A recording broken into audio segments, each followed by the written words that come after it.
یزید نے ظلم کی انتہا کر دی۔ اس کا خیال تھا کہ میں زندہ رہوں گا۔ حکومت انصاف سے چلتی ہے، جیسے عمر کی حکومت 12 سال رہی۔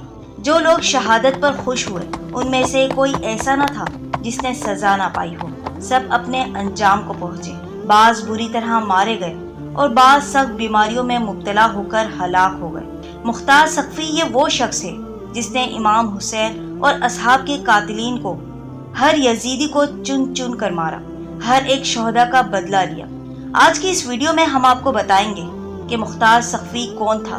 جب امام حسین کوفہ تشریف لا رہے تھے تو ان کے کوفہ تشریف لانے سے پہلے یزید نے مختار ثقفی کو قید میں کیوں ڈالا؟ جب شہداء کربلا میں شہید ہو رہے تھے تو اس نے کیا قسم کھائی تھی؟ اور قید سے رہا ہونے کے بعد اس نے کیسے قاتلوں پر حملہ کیا؟ مختار ثقفی کا پورا نام مختار بن ابی عبید الثقفی ہے۔ والد کا نام عبید الثقفی ہے، جو حضور اکرم صلی اللہ علیہ وآلہ وسلم کے مشہور صحابی تھے۔ جب کوفے کے حالات بہت خراب چل رہے تھے تب امام حسین نے اپنے بھائی حضرت مسلم بن عقیل کو کوفے کے حالات معلوم کرنے بھیجا تھا۔ تو مختار ثقفی نے امام حسین کے بھائی کی مہمان نوازی کی اور اپنے گھر ٹھہرایا۔ جب یزیدی فوج کو اس بات کا پتہ لگا، جس نے مسلم بن عقیل کا ساتھ دیا، ان کی خدمت کی، تو انہیں جیل میں ڈال دیا گیا، جس میں مختار ثقفی بھی تھا۔ اس نے سوچا امام حسین کے آتے ہی کوفے کے حالات بہتر ہو جائیں گے اور مجھے رہائی مل جائے گی، پر ایسا ہو نہ سکا، اور کربلا کے واقعے میں امام حسین اور ان کی آل اولاد کو بے دردی سے شہید کیا گیا۔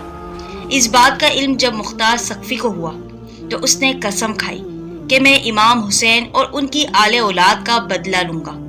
مختار ثقفی کو 6 سال بعد رہا کیا گیا اور اس نے اپنی تلوار اٹھائی، مسلمانوں کے ساتھ مل کر ایک فوج بنائی، اپنی قسم پوری کرنے کے لیے نکل پڑا اور تمام قاتلین کو چن چن کر مارا۔ جس نے امام حسین سے بغاوت کی اور ظلم کے پہاڑ توڑے، اس کا ذکر کرتے ہیں۔ اس میں سے ایک شخص جو جنگ کا سپہ سالار تھا، اس کا نام عمر بن سعد تھا۔ مختار ثقفی نے اعلان کیا کہ میں سب سے پہلے اسے قتل کروں گا۔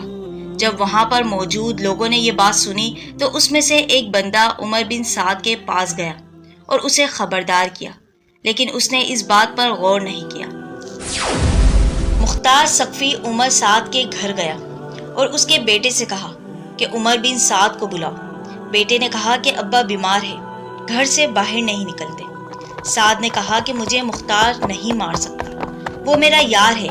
فوجی نے کہا تو نبی کے نواسے کو مار سکتا ہے اور وہ تجھ سے یاری کرے گا۔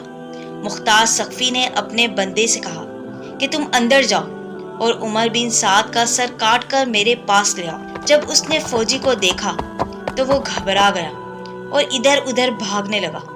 اس فوجی نے اس پر حملہ کیا اور اس کے سر کو جسم سے الگ کر دیا۔ مختار ثقفی کے پاس لایا تو اس وقت مختار ثقفی کے پاس عمر سعد کا بیٹا بھی موجود تھا، جس سے پوچھا گیا تم اسے جانتے ہو؟ اس نے کہا ہاں۔ اس طرح اس کے بیٹے کا بھی سر قلم کر دیا گیا۔ اس کے بعد شمر کو قتل کرنے کا ارادہ کیا، جو لشکر لے کر کوفہ گیا۔ یہ وہی شخص تھا جس نے خیمے کو آگ لگائی تھی۔ یہ وہی شخص تھا جس نے امام حسین کا سر جسم سے الگ کیا تھا۔ روایات میں آتا ہے کہ جب مختار ثقفی کی حکومت بنی تو شمر اور اس کے فوجی نے مختار سے جنگ لڑی، اور اس جنگ میں شمر کی فوج کو شکست ملی اور وہ وہاں سے شمر بھاگ گیا۔ تو مختار ثقفی نے اپنی فوجی سے کہا کہ اس کا پیچھا کرو، اور ایک مقام پر اسے گھیر لیا گیا۔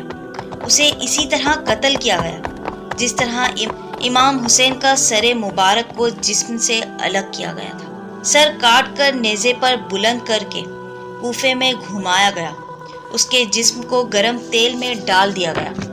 ابن زیاد کا بھی یہی حال کیا گیا اور سب کے سروں کو کوفے لے جا کر وہیں سر رکھے گئے تاکہ لوگ اسے دیکھ کر عبرت حاصل کریں۔ اس طرح مختار ثقفی نے سب کو چن چن کر مارا۔